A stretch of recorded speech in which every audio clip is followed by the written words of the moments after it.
When you're personally going through difficulties, you lost a job, a relationship ended, you're navigating loss in some other form, it feels like pure destruction because that's exactly what it is. But that pain that you're experiencing isn't just pain. It's actually a part of. What if nothing bad ever actually happens?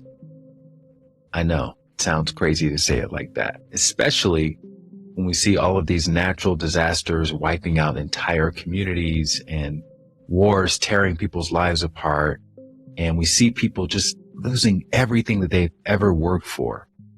And admittedly, from a ground level perspective, it certainly does appear quite devastating and something that none of us would ever want to personally have to go through.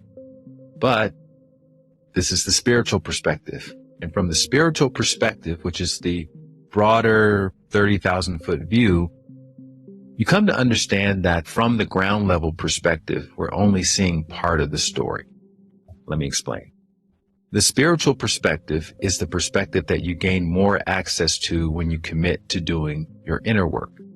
Practices like meditation and gratitude and mindfulness, or anything that allows you to slow down and to be present and to become more introspective. And after years of doing that kind of inner work, you start to notice patterns. And one pattern that you'll often notice is the pattern of creation, right?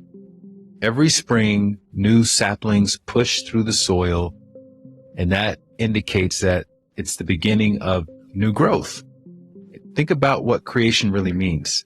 It's that moment when something emerges, seemingly from nothing, right? The blank canvas becomes a masterpiece. An empty lot transforms into a house. Two strangers having this chance meeting end up sparking a connection that leads to a family. So from the spiritual perspective, creation is happening within all of us and around all of us right now, right? Your body is busy creating new cells. Your mind is creating new thoughts. Your heart is creating new emotions. Literally every breath you take is an act of creation, which brings new life-giving oxygen. Every choice you make creates a new future possibility. So that's creation. Now, those saplings don't just spring up and disappear. They establish themselves. They maintain themselves. Their roots dig deep into the earth. Their branches reach toward the sky. And they are able to sustain this with water and with sunlight and with cooperation from many other elements in nature. And sometimes an organism can maintain itself for hundreds or even thousands of years, right? So maintenance is the next phase in that sequence following creation. And if you look at your own life, everything you've created also requires maintenance. Your relationships need maintenance. They need daily acts of love and attention that will keep those connections strong.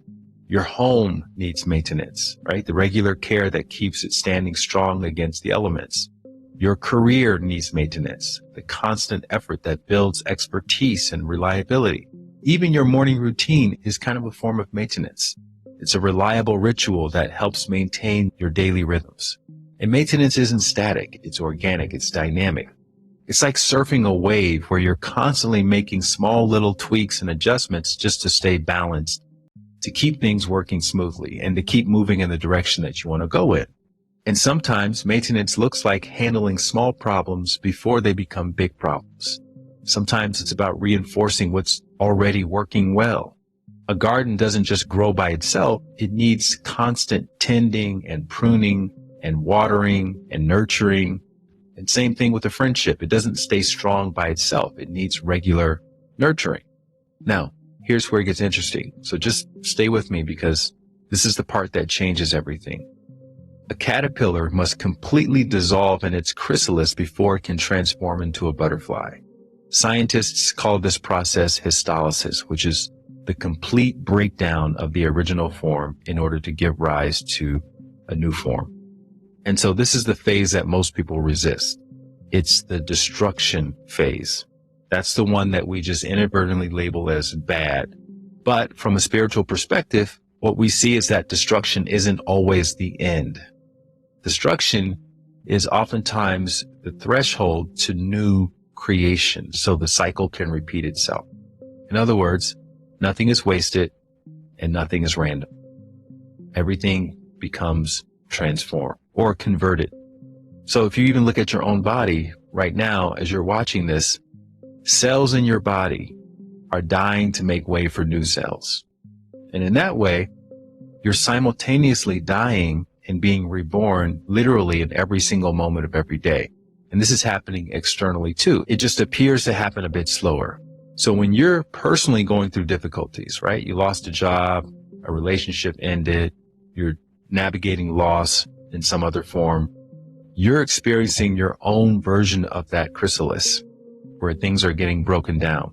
And sure, it feels like pure destruction because that's exactly what it is.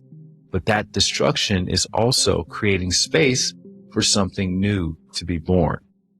And at the ground level, when things go wrong, people often say, hey, it is what it is, or life isn't fair. And I totally get that perspective. It's a ground level perspective. But from that 30,000 foot view, the pain that you're experiencing isn't just pain. It's actually a part of your personal chrysalis. It's a part of your spiritual transformation. And I've witnessed this pattern in my own life countless times, and I'm pretty sure you have too.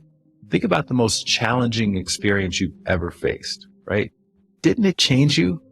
Didn't it make you stronger in some way, or wiser, or maybe more empathetic or compassionate? That's not coincidence. Kogeyam Trungpa said it perfectly. He said, look, to be a spiritual warrior, you must have a broken heart. For without a broken heart and the sense of tenderness and vulnerability, your warriorship is untrustworthy. And in that sense, who do you trust more? Someone who's never faced adversity, or someone who's fallen and then risen from the ashes, right? Who makes the better leader? Who makes better counsel for others? Being a spiritual warrior isn't about avoiding pain or maintaining some false sense of serenity.